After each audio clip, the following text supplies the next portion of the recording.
right, so Aaron, we need to. That's it. I'm leaving. We need to talk.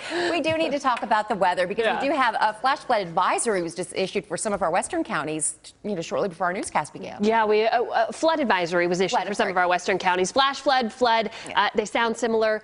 A little more aggressive with flash flood, but we may have some of that as we go through this evening, which is why we've gone ahead and issued this weather alert. So the timing, I mean, we're in it now. It's going to go through tomorrow morning. We're talking about widespread rain. It's going to be heavy at times. A few strong storms will be possible. That localized flooding threat is really our biggest concern, but some isolated storms could produce some strong winds and some small hail as well.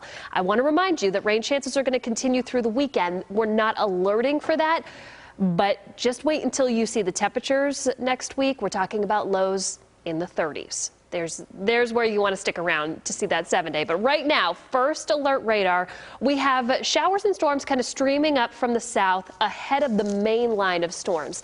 Now, the problem with this line of storms is it's going to slow down as it moves into the Metroplex tonight. So right now, we're kind of looking at this area to the west with that main line timing through about 6 o'clock this evening.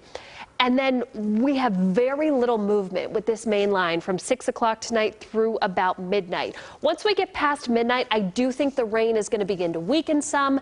It will begin to push a little farther off to the east, but this is going to be a long night with heavy rain. I know we need the rain, but we are definitely going to be getting a good dose of it very quickly here in North Texas. So here's a look at 5:45 on Futurecast, and you've really got that line moving into Denton County, into Tarrant County. It's moving through Parker and Wise County, through Somervell and Hood, into Johnson counties.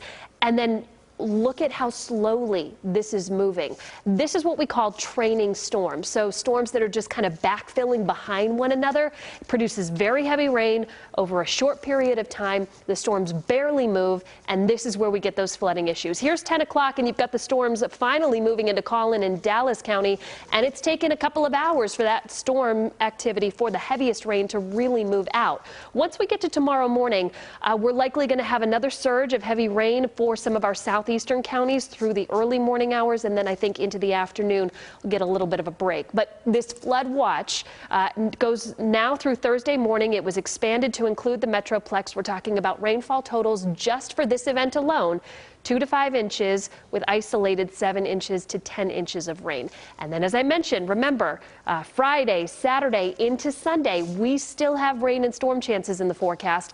But believe it or not, after such a dry year, that's not even the biggest story. It's these temperatures. 39 Monday morning, 39 Tuesday morning, 37 Wednesday morning, just for you, Doug. What? You're going to have to put away your flip-flops, too. That is, oh my, oh, that's the bottom falling out, man. Yeah. Here it comes. I'm loving it. It means fall is officially here.